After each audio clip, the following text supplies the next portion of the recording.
ታሪካዊው የኢትዮጵያ ሰባተኛው ጠቅላላ ምርጫ እውነተኛው የህዝብ ድምጽ የኢዜማ ፈታኝ ጉዞና የብልጽግና ቀጣይ ዕጣ ፈንታ ልዩ ዝርዝርና የዜና ትንታኔ በመላው ኢትዮጵያ በከፍተኛ ጉጉትና ተስፋ ሲጠበቅ የነበረው ሰባተኛው ጠቅላላ ምርጫ በሰላማዊ መንገድ ተጠናቆ አሁን ላይ መላው ሀገር ትኩረቱን ወደ ውጤት አሰባሰብና ይፋዊ መግለጫዎች አዙሯል።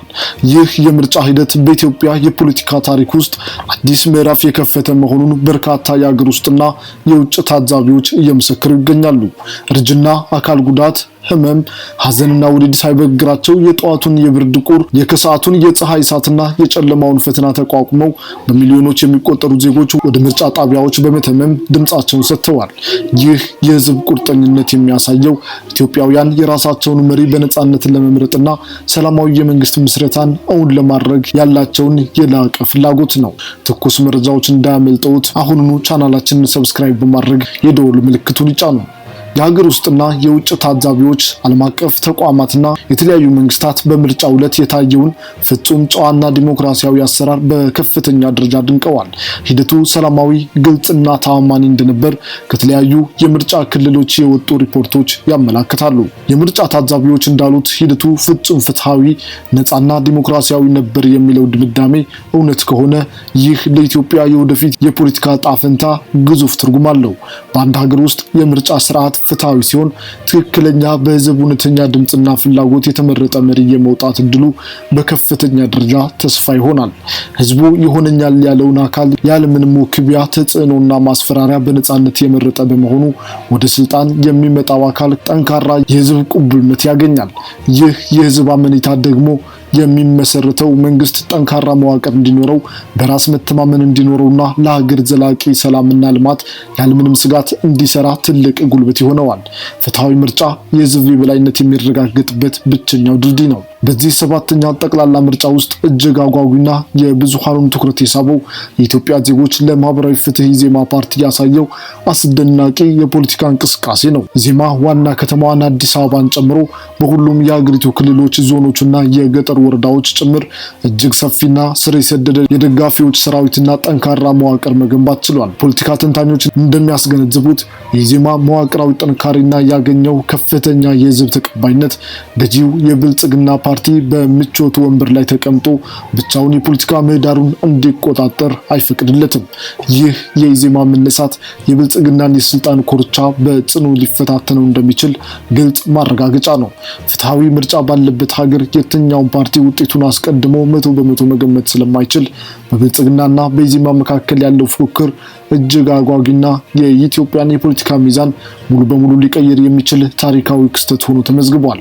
የምርጫ ቦርድ የክልሎችን ውጤት ይፋ ማድረግ ሲጀምር ውጤቱን በፍጥነት ወደ እናንተ ለማድረስ ዝግጅታችንን አጠናቀናል።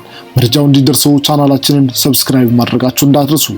በማንኛውም የምርጫ ሂደት ከዋና ዋና ግቦች መካከል አንዱ ውጤትን በአግባቡ አጠናክሮ በወቅቱና በየደረጃው ለህዝቡ ይፋ ማድረግ ነው። የምርጫ ውጤትን በየእርከኑ መግለጽ በመራጩ ህዝብና በምርጫ አስፈጻሚዎች መካከል ያለውን ግልጽነትና እምነት በከፍተኛ ደረጃ ያሳድጋል። ለዚያም ነው በምርጫ ጣቢያ፣ በምርጫ ክልልና በማዕከል ተደራጅቶ በየደረጃው የመራጮች ድምጽ በአግባቡ ተቆጥሮ ይፋ የሚደረገው። የምርጫ ውጤት ይፋ በሚደረግበት ወቅት የሚከተሉት ወሳኝ መረጃዎች ተለይተው ይቀመጣሉ። አንደኛ፣ የተመዘገበ አጠቃላይ የህዝብ ብዛት። ሁለተኛ፣ በጠቅላላ ምርጫው ላይ ድምጽ የሰጠ መራጭ። ሶስተኛ፣ በትክክል የጸና ድምጽ የሰጠ መራጭ። አራተኛ፣ በተለያዩ ምክንያቶች ድምጽ ያልሰጠ መራጭ። አምስተኛ፣ የተበላሸ የድምጽ መስጫ ወረቀት። ስድስተኛ፣ ዋጋ አልባ ወይም ውድቅ የሆኑ የድምጽ መስጫ ወረቀቶች። የምርጫ ውጤትን በይፋ የመግለጽና የማወጅ ስልጣን ያለው የኢትዮጵያ ብሔራዊ ምርጫ ቦርድ ብቻ ነው። ለምርጫ የቀረቡ ተፎካካሪ ፓርቲዎች ኢዜማን ጨምሮ ወይም የግል ተወዳዳሪዎች ከምርጫ ቦርድ እውቅና ውጪ አሸንፊያለሁ ብለው ማወጅ በፍጹም አይችሉም። በየምርጫ ጣቢያዎችና በየምርጫ ክልሎች የተለጠፈው ጊዜያዊ የመራጭ ውጤትም ለሙሉ አሸናፊነት አያበቃም። ከምርጫ ጣቢያ ጀምሮ እስከ ምርጫ ክልል ያለውን ውጤት በቅብብሎሽ እስከ ማዕከል በማሰባሰብና በማደራጀት ቦርዱ ውጤቱን ደምሮ ካወቀ በኋላ ብቻ ነው አሸናፊውን አካል ለህዝቡ ይፋ የሚያደርገው። የኢትዮጵያን ዲሞክራሲያዊ ሂደት አስመልክቶ ጠቅላይ ሚኒስትር ዶክተር አብይ አህመድ በማህበራዊ ትስስር ገጻቸው ባስተላለፉት መልእክት ዲሞክራሲያዊ ሂደቶችን ከአህጉሪቱ ነባራዊ ሁኔታና ተሞክሮ ጋር የተጣጡ እንዲሆኑ ለማድረግ አፍሪካዊ ተቋም ቁልፍ ሚና እንደሚጫወቱ ገልጸዋል። ጠቅላይ ሚኒስትሩ የአፍሪካ ህብረት የምርጫ ታዛቢ ልዑክ መሪ የሆኑትን የቀድሞ የኬንያ ፕሬዝዳንት ኡሁሩ ኬንያታንና የስራ ባልደረቦቻቸውን በአዲስ አበባ አግኝተው በሀገሪቱ የምርጫ ሂደት ዙሪያ ሰፊ ውይይት አድርገዋል። በሀገሪቱ የተሰማራውና 73 አባላትን የያዘው የምርጫ ታዛቢ ልዑክ ለዲሞክራሲ ግንባታ ሂደት ላበረከተው አገልግሎትና አስተዋጽኦ የላቀ ምስጋና ያቀረቡት ጠቅላይ ሚኒስትሩ የምልከታውን የተሟላና ዝርዝር ውጤት በጉጉት እንደሚጠብቁ አስታውቀዋል። የአፍሪካ ህብረትን ሙሉ የምልከታ ሪፖርትና ዓለም አቀፍ ተቋማትን ግብረ መልስ በቀጥታ ለመከታተል አሁኑኑ ቻናላችንን ሰብስክራይብ ያድርጉ።